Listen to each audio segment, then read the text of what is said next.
Mangwanani, Mwalepo, Vukenjani, Kwaswanave, Africa. Welcome to Africa. Good morning, and I guess to the Portuguese supporters, we must say, como estás?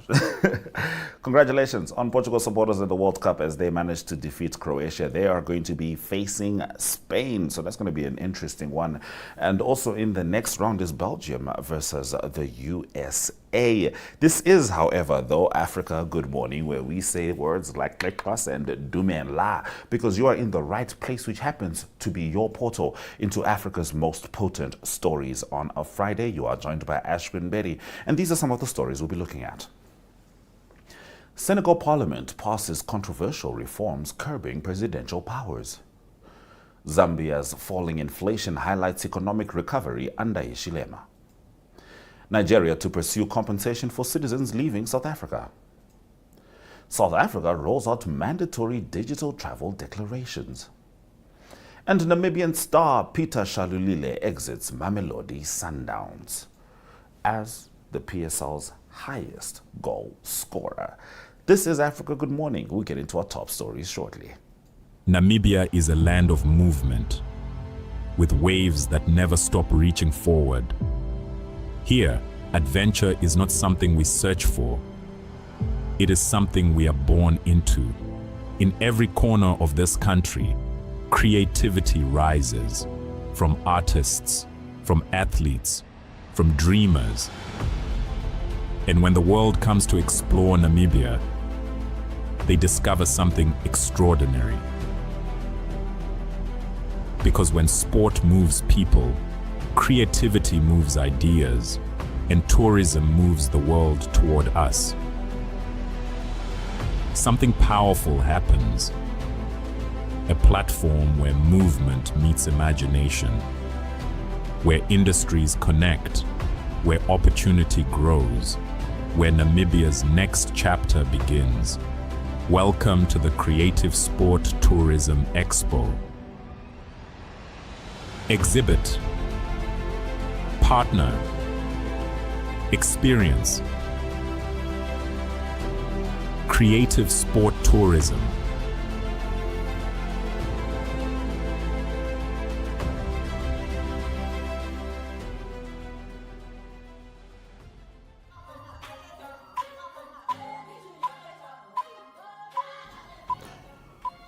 Right, let's get into our top stories. Senegal's lawmakers have approved controversial constitutional reforms that expand parliamentary powers while limiting those of the president, prompting protests outside parliament.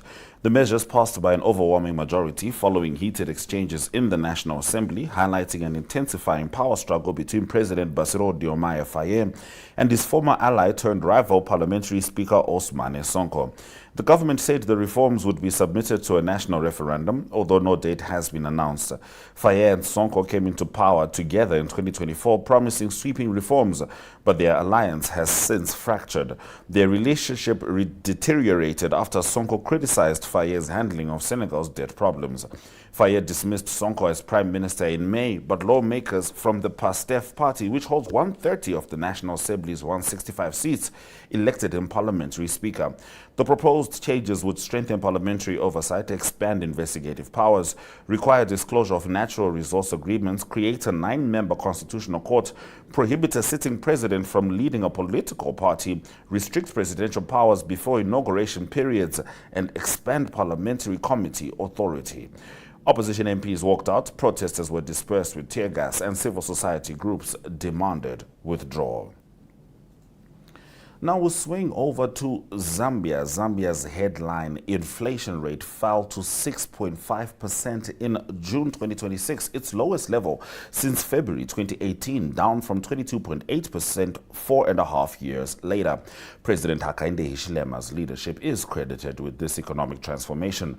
The Constituency Development Fund increased from 1.6 million kwacha in 2021 to 40 million per constituency, funding more than 2,800 classroom blocks, 670,000 desks, 156 ambulances, and nearly 1,800 boreholes nationwide. Free education has returned. More than 2.3 million children to classrooms, examination fees have been removed, and nearly 42,000 teachers alongside thousands of health workers have been recruited since 2021. The Food Reserve Agency now purchases maize at 340 kwacha per 50 kilogram bag, while social cash transfers have doubled to reach 1.5 million households. Zambia has resolved more than 90% of its external debt restructuring, reducing annual debt servicing costs from about 2.3 billion to roughly $900 million. Hichilema acknowledged that although inflation is falling and progress is visible, many citizens have not yet felt the benefits because the cost of living remains high, saying much work still lies ahead. Now, Nigeria says it will seek compensation from South Africa for citizens who left the country following a recent protest targeting undocumented migrants and African foreigners in general. Foreign Ministry spokesperson Kiniebi Imomotimi Ibienfa said the matter would be discussed between both governments at the highest levels. Acting High Commissioner to South Africa, Alexander Ajayi, said authorities had begun documenting businesses and properties abandoned by Nigerians. Ogodero Erejo Wilson, 32, told the BBC he had lived in South Africa for nearly a decade, but abandoned his clothing business and home in Centurion, Gauteng, fearing for his safety. He said he left everything behind, including clothes, estimating goods remaining in his shop worth more than 16,000 rand. Wilson is among hundreds awaiting evacuation, while more than 600 Nigerians have already been repatriated. South African authorities say those flown home were in the country legally, a claim Nigeria disputes. Now, staying with South Africa, the country has introduced mandatory online traveler declarations for everyone entering or leaving the country from 1 July 2026 as part of efforts to digitize customs procedures and strengthen border management. The requirement applies to travelers crossing borders by air, land, sea, or rail, including South African citizens, permanent residents, and foreign nationals. Declarations must be submitted within 24 hours before departure through the South African Traveller Management System using the SARS website, mobile application, or self-service kiosks. Parents or legal guardians may complete declarations for minors or people unable to do so themselves. The system replaces paper customs declarations and requires travelers to provide passport and travel information while declaring goods, currency, or bearer negotiable instruments exceeding legal thresholds. Air and sea passengers remaining in designated transit areas are exempt. Authorities say the platform will improve customs processing, strengthen risk management, and identify higher-risk travelers before arrival. The rollout follows nationwide protests demanding stricter immigration enforcement. SARS says travelers who fail to submit declarations or knowingly provide false information may face delays, financial penalties, or detention and forfeiture of goods under customs legislation. Captain of Namibia's national football team, striker Peter Shalulile, now aged 32, has officially departed Mamelodi Sundowns following the expiry of his contract at the end of June, ending a highly successful 6-year spell at the club, where he joined in 2020 from Highlands Park. Mamelodi Sundowns issued a tribute to the gentleman who has the most goals in PSL history, thanking him for his goals, trophies, and commitment. As we wrap up our top stories, here is that tribute to our captain, Shalulile. The journey has been good. It's been amazing. Coming to a club where there are top players, it's difficult, but with all the hard work and listening and dedication, I've managed to get quite of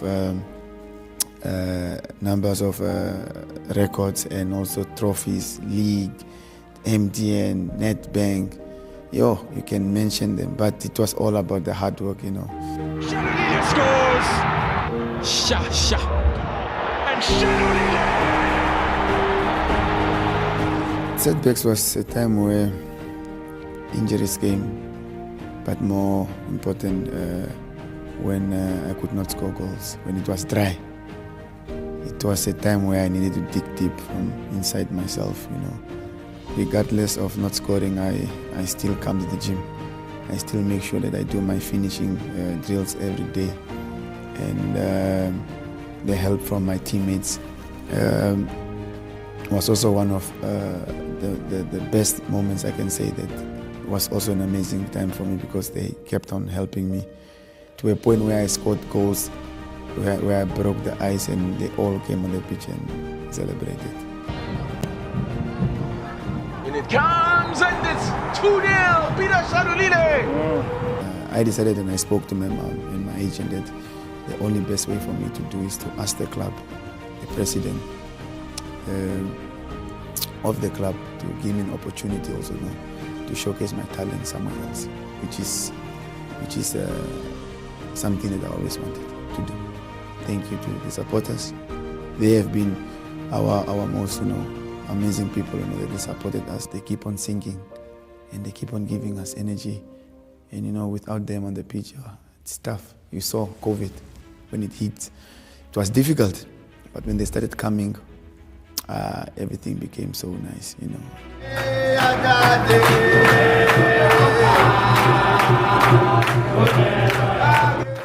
hearts, and may they always continue working hard.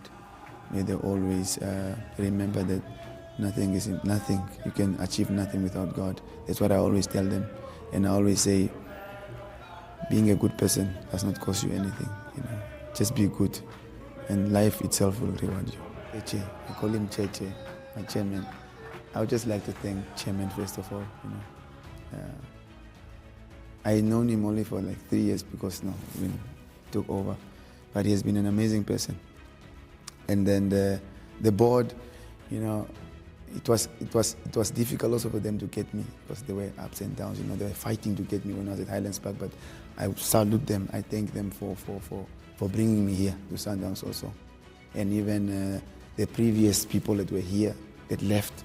I would just like to thank them from the bottom of my heart. It's not a goodbye, but I always say, we'll never know where we'll end up, because life is unpredictable. But I would just like to thank them, and Mr. President himself also for giving me this opportunity, for taking me from Highlands Park and placing me at Sundowns.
All right, now it's time for us to head into the news videos of the week in Namibia, and perhaps no story brought more joy to Namibian motorists actually in particular, than Namibia's Industries and Mines and Energy Minister Modestus Amutse announcing a fuel price decrease as of today, Friday. This was the announcement, filmed by Ogeto Greg.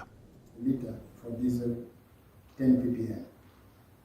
So accordingly, the ministry hereby announces a decrease in fuel pump prices.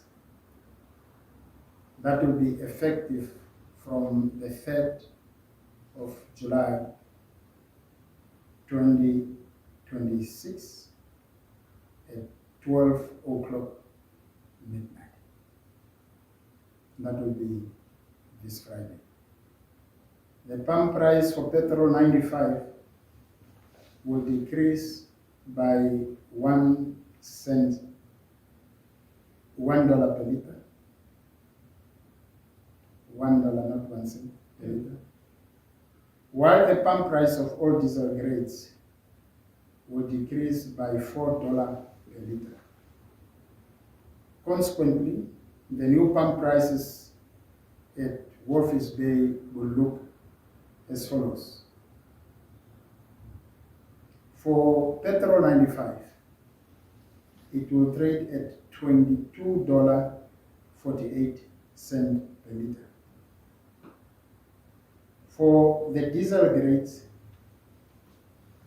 starting with the 50 ppm, it will trade at $24.26 per liter. And also the diesel 10 ppm will trade at $24.36 per liter. Now we swing over to agriculture, where small-scale farmers at the Uvungu Vungu Green Scheme, which is near Rundu, are appealing for urgent government intervention after the Agricultural Marketing and Trading Agency reportedly failed to procure their maize. Now, Group Representative Festus Nampala said the 10 farmers with combined maize harvest of about 60 hectares were due to harvest in May, but the crop remains in the fields. This report is by Elio Tiping.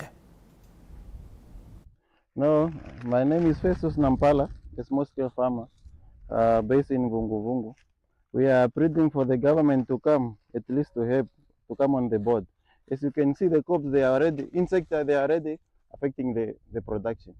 The moisture content is also going down. All the production it will be worsened if the government is not coming in. At least they should give a directive for AMTA to keep our maize. As you can see, what is this now? Before the AMTA account get frozen, we used to just sell straight. AMTA is the one who allocated with the government silo. It's a national silo, that one. And their aim, once their budget is just to procure the maize for farmers. For now, as you can see, everything is gotten to be loted. It's just because of this. How many hectares is it? For each farmer is allocated with 6 hectares, and in total now for the small scale farmer it's 60 hectares. Very, very heartened, since now our livelihood is depending on this one. So imagine the maize, it was planted on January, December, up to now we don't have any income coming to our pocket. By this time we could already smile going to the bank, but now our kids, they are also suffering. We can't support them anymore. Yeah, I just want to add what my colleague is saying. Yeah, my name is Johannes, a small-scale farmer. As my colleague was explaining about this maize, now this maize is supposed to be harvested last month, but now it went too much over, and now the moisture of this maize, the content moisture, will not be as reasonable anymore. It means it will give a very low yield. You might get a better, like more tons, but it will be so much weakened. Now, the SOE Games will take place in Rundu from 2 to 4 July with more than 4,500 participants expected to attend. Now, Public Enterprises Forum Treasurer Kenneth Matomola said this year's SOE Games are about more than sport, with the event aimed at strengthening collaboration, teamwork and professional relationships across Namibia's public enterprises. Like how it has been intended. And therefore, this forum has 2 initiatives. One is the annual games, where we bring together all our colleagues to come and participate in sports. That's one. But besides that, there is another serious agenda, and that is our annual AGM, where the CEOs meet and discuss pertinent issues that affects the country and affects the public enterprises. So those are the two items that will take place for the next few days. And if I go back to the first item, the sports games, here we bring all the public enterprises to compete, to connect, and to build lasting professional relationship. And that's important because without relationship, nothing can be achieved. And therefore, we need each other. Like somebody said, one is better than one. Well, it might be confusing, but what I mean is, so if public enterprises can collaborate as a single unit, then they can achieve much greater.